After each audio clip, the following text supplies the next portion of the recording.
Le nouveau code qui est en vigueur, qui fait l'objet de beaucoup d'appréhension. Parce qu'on dit, mais oui, mais est-ce que ce n'est pas pour exclure? Je dis, ce n'est pour exclure personne. Au contraire, c'est pour renforcer le système partisan, pour contraindre les acteurs politiques à se mettre ensemble, pour créer de grands partis. Cette contrainte vaut à la fois pour l'opposition que pour la mouvance. Si les partis de la mouvance se disloquent, ils vont perdre des élections. Si les partis de l'opposition ne se rassemblent pas, ils vont perdre des élections. Moi, je suis dans une dynamique de construction. Que cette demande de révision à nouveau du code d'assises nationales et consorts, je n'étais pas favorable. Et je leur ai dit, mais attention, l'audit de la liste électorale que vous évoquez, il ne faut pas que ce soit un prétexte pour rebondir sur la contestation. Vous n'avez pas eu gain de cause à mon niveau sur votre demande de revue du code électoral, sur l'organisation d'une assise nationale. Ce n'est pas parce que vous n'avez pas eu gain de cause là que vous allez évoquer un sujet d'intérêt. Est-ce que notre liste électorale est bonne? Est-ce qu'elle a besoin d'être améliorée? Que vous allez l'évoquer pour rebondir sur vos contestations. Il ne faut pas faire ça. Et je ne veux pas qu'on vous utilise pour ça. Je ne veux pas qu'on vous utilise pour ça. Personne ne devra vous utiliser pour ça. Je voulais compter sur vous pour nous aider à améliorer là où cela est nécessaire, pour nous aider à révéler aux uns aux autres même les faiblesses qui ne dépendent peut-être pas de nous, mais qui sont des insuffisances de notre modèle. Je vais vous dire de quoi il s'agit. Et je l'ai dit au président Aïboni et aux démocrates que je les ai reçus, que le Bénin n'a pas de problème de liste électorale, que les élections au Bénin sont sincères. Autant le dispositif électoral, le code électoral, la loi et consorts qui organisent le pays peut être à controverse, parce que ça révèle des choix, de certains choix, mais autant les outils que nous utilisons sont des outils qui sont de bonne foi, qui sont des outils sincères. Les Béninois n'ont jamais dit et pensé que c'est dans les urnes qu'on fraude, que les élections, que notre dispositif électoral technique n'est pas sincère et que les résultats sont tronqués. Non. Depuis que nous avons engagé ce processus de renouveau démocratique, il ne faut pas que ce qui est de notre acquis commun, on le dénigre pour des raisons politiques. Les outils, les moyens que nous utilisons pour consulter la population, pour organiser les élections, ces outils-là n'ont jamais été soupçonnés d'outils permettant la fraude. Mais néanmoins, on ne peut pas dire qu'ils sont parfaits. Rien n'est parfait de l'œuvre humaine. Donc nous sommes disposés à les parfaire, à les améliorer du moins. Que la liste électorale, dont l'audit fait l'objet le brandit, il faut le faire impérativement, ça n'a rien à voir avec le code, ça n'a rien à voir avec un troisième mandat de président Patrice Talon. Mais mes chers amis, chers membres de la commission, deux choses sont attendues. Qu'est-ce que la réalité de notre liste? Et quelles sont les imperfections qu'il faut améliorer? Quelles sont les imperfections que nous savons, pour lesquelles nous n'avons pas peut-être encore de solution, mais comment on fait collectivement pour régler ça au fil du temps? Parce qu'il y a des choses que nous savons, qui ne sont pas, moi je vais dire ça, qui sont une faiblesse, mais qui ne dépendent ni des anciens régimes, ni du régime actuel, qui dépendent de nous tous globalement, et que ensemble nous pouvons les corriger, ces choses-là. Et c'est bon que vous mettiez le doigt dessus, pour que nous tous, nous l'observions à nouveau. Quelles sont les autres choses peut-être que nous ne savons pas, qui sont des faiblesses, autres faiblesses, que vous pourrez révéler et que nous pouvons corriger, et qui peut-être sont techniques. Donc votre tâche est immense. La première, c'est quoi ces choses-là qui sont une faiblesse que nous connaissons? C'est en 2009 que nous avons voté la loi pour organiser le recensement général à but électoral, afin d'extraire une liste informatisée que nous avons appelée à l'époque liste électorale permanente informatisée, la LEPI, qui était une extraction du recensement. Donc nous avons fait le recensement et nous avons dit à l'époque en 2009, c'est tout le Bénin, je me dis, je n'étais pas aux affaires, et nous avons convenu globalement au Bénin que comme les grands pays, on fait un recensement en une fois, et à partir de ce recensement, à chaque élection, on extrait la liste électorale. Ceux qui sont en âge de voter rentrent dans la liste, ceux qui sont décédés et qu'on connaît quittent la liste, et chaque fois on sort pour chaque élection la liste des électeurs. C'était ça le principe. Nous avons fait le recensement général en 2009. Nous avons sorti la première LEPI, la liste, en 2010, qui a servi aux élections de 2011. Et la LEPI, donc notre première liste électorale permanente informatisée,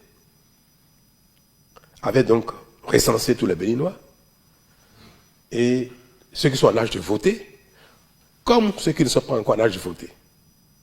De sorte qu'à chaque élection, ceux qui sont en âge de voter remontent dans la liste électorale normale. Mais il y a une chose qui, depuis, ne fonctionne pas bien. Ce sont les décès. Ceux qui sont recensés en 2009, mais qui en 2010 ne sont plus. En 2011 ne sont plus. Mais ceux-là qui sont décédés entre le recensement et l'extraction de la liste électorale, est-ce que la liste électorale les a radiés parce qu'ils sont déjà décédés? Non. Sinon très peu. Déjà en 2010, puis en 2011. Parce qu'au Bénin, dans notre pays malheureusement, les morts ne sont pas tous déclarés. Nous n'avons pas un système d'état civil qui enregistre de manière automatique et exhaustive toutes les naissances, tous les décès, les mariages et consorts. Encore que, en ce qui concerne les naissances, beaucoup font l'effort parce que dans la vie des personnes, l'acte de naissance, la carte civile, le passeport, beaucoup de documents utiles à notre vie exigent que nous ayons un état civil. Donc, les Béninois sont plus enclins à avoir un état civil, à déclarer les naissances, à faire les formalités pour vivre. Mais une fois que les gens sont décédés, il y a plus grand intérêt. Celui qui est mort ne peut pas faire sa déclaration lui-même. Il est déjà parti. Les parents, les amis et consorts, peu d'entre eux, prennent le temps d'aller déclarer les décès. Donc, nous vivons dans un monde où, en dehors des recensements, tout ce qui est automatique ne tient pas compte de tous les décès, parce que la plupart des décès ne sont pas déclarés. Donc déjà en 2010, nous l'avions évoqué. Moi, je n'étais pas aux affaires, mais vous savez, j'ai toujours participé à la réflexion de tout ce qui concerne la communauté béninoise. C'était un choix.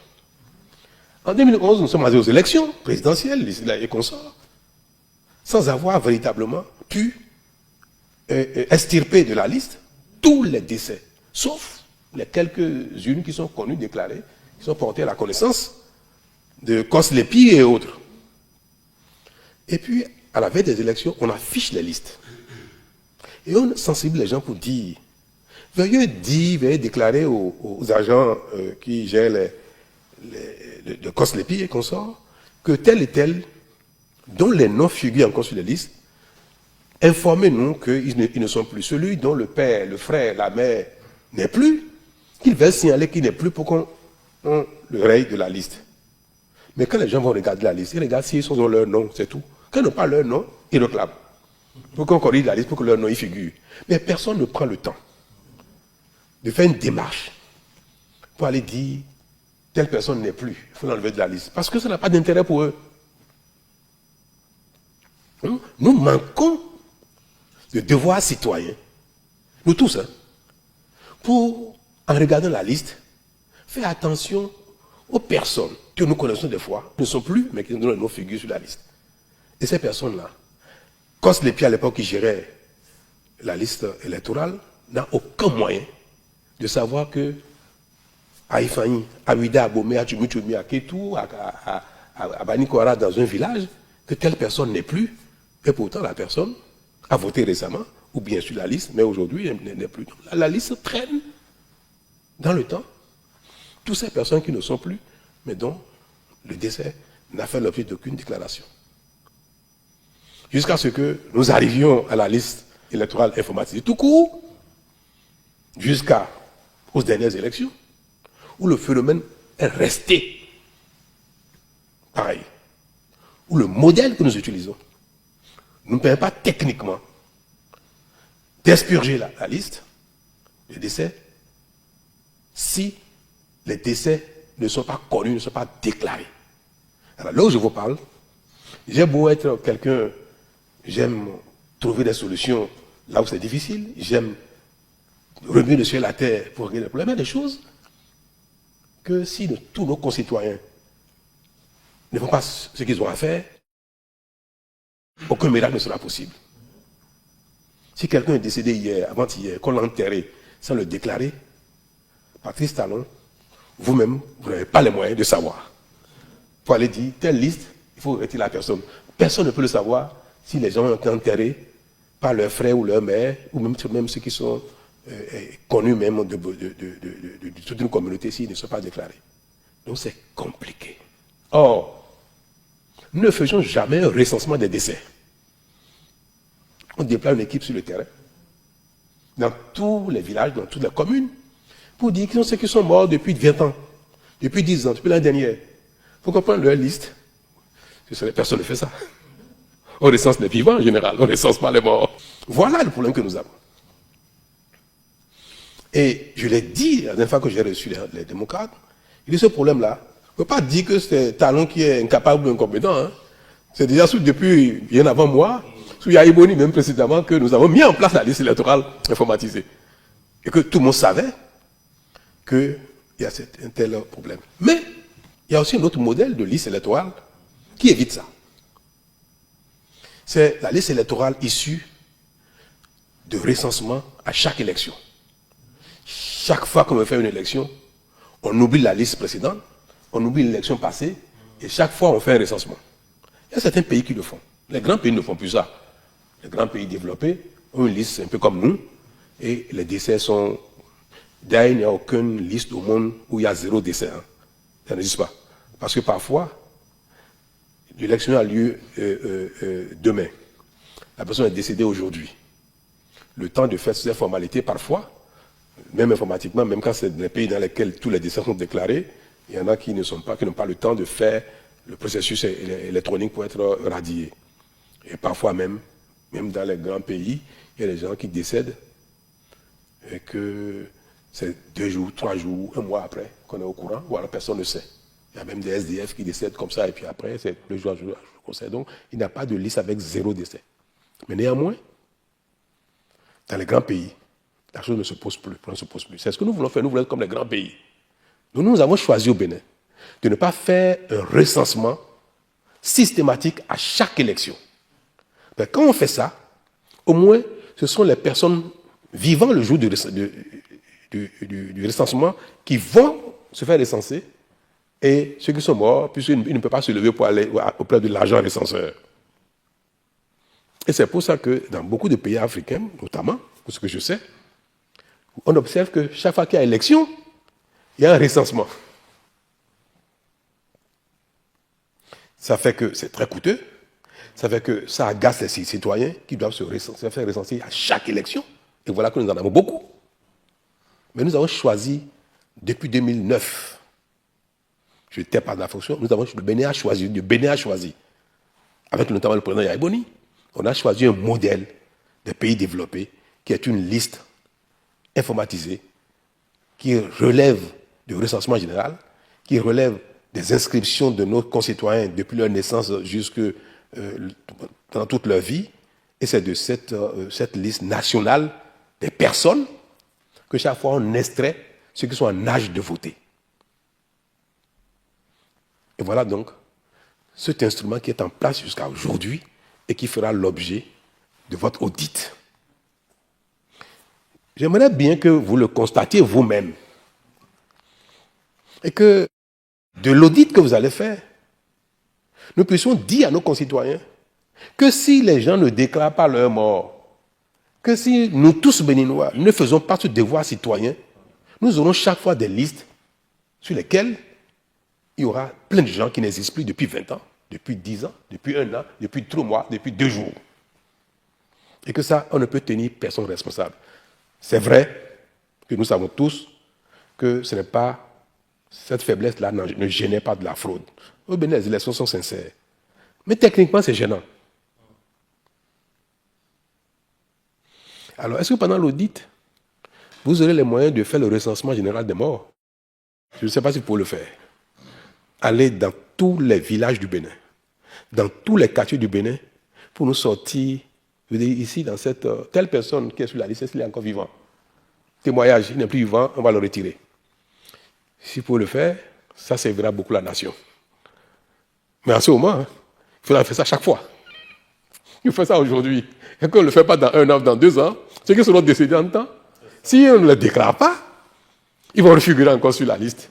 Donc en fait, le problème, c'est notre capacité à déclarer les décès.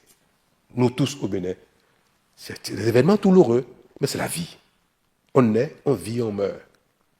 Au-delà de la douleur, il faut que nous apprenions à déclarer nos décès pour que nous mettions à jour nos données sur l'état civil. Nous avons mis en place aujourd'hui l'ANIP, qui a déployé dans toutes les régions, dans toutes les communes, des équipes pour aider les populations à la mise à jour de leur état civil. Ça n'existait pas, nous venons de le faire.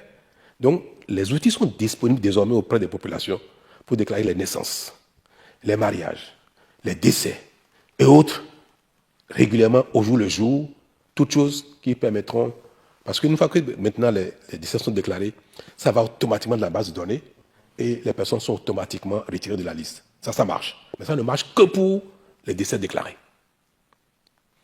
Voilà donc, pour cet aspect important,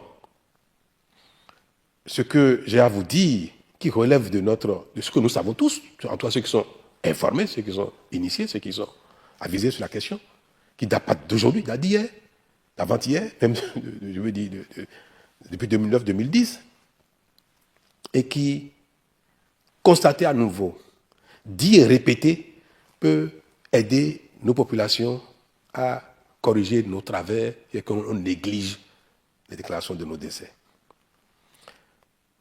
Mais au-delà de ça, votre audit permettra peut-être de constater d'autres choses qui relèvent de failles techniques peut-être et qui ne sont pas quelque chose connu depuis de vieilles dates, quelque chose qu'on connaît lié à notre modèle de liste. Mais sachez aussi que ce n'est pas seulement au Bénin, je vais vous parler. Ce modèle-là qu'on a choisi a cette faiblesse qui ne peut être corrigée que par la modernisation de la population dans les déclarations. Je voudrais donc vous prier d'être assez pointu dans ce que vous avez à faire pour que les autres choses qui ne sont pas aussi claires, qu'on ne connaissait pas déjà, que vous pourrez découvrir, que vous puissiez les relever, que nous ayons le temps aussi de les corriger pour que chacun soit certain que la liste électorale au Bénin est une liste sincère, est une liste qui ne permet pas la fraude, ça n'a jamais été le cas, et que ce ne sera pas le cas non plus pour les temps à venir. Je tenais à vous le dire. Je tenais à vous dire aussi que nous avons mis des moyens à vos dispositions. Si vous estimez que la mission requiert plus de temps ou plus de moyens, l'État sera disposé à accompagner, dès lors que c'est pertinent. Dès lors que c'est pertinent. Ne soyez pas fantaisistes. Je connais beaucoup d'entre vous, cela ne vous caractérise pas. Et faites en sorte que votre travail ne soit pas politique, que vous ne soyez pas le relais de la contestation des décisions politiques qui organisent les élections. Votre travail doit être technique, ça doit concerner les outils techniques. Je fais la différence entre les deux choses. Les outils techniques qu'on utilise pour les élections et le modèle politique, le code électoral, les règles qui organise qui va aux élections, comment, de quelle manière, ces choses-là. Ce n'est pas de votre ressort. C'est entre les politiques, ça. Et nous faisons les débats. Donc, de grâce, ne confondez pas les rôles et laissez l'opposition, la mouvance, le président Talon, les opposants, comme ça, tout ça, là, comme on a l'habitude de le faire au Bénin, comme les démocraties ont l'habitude de le faire les confrontations d'idées, de modèles politiques, de dispositions réglementaires et législatives pour confirmer, modifier ou faire évoluer notre arsenal législatif et réglementaire qui organise les élections dans le modèle politique. Les outils techniques, c'est l'affaire des techniciens. C'est à ça que vous êtes appelés, sur lesquels vous êtes appelés à vous pencher. Je voulais passer ce message et vous dire, vous avez mon soutien total. Et je le dis pas en catimini, je le dis devant la nation, ce sera entendu par nos concitoyens que je vous ai reçu formellement, officiellement, pour vous dire que vous êtes au service de la République.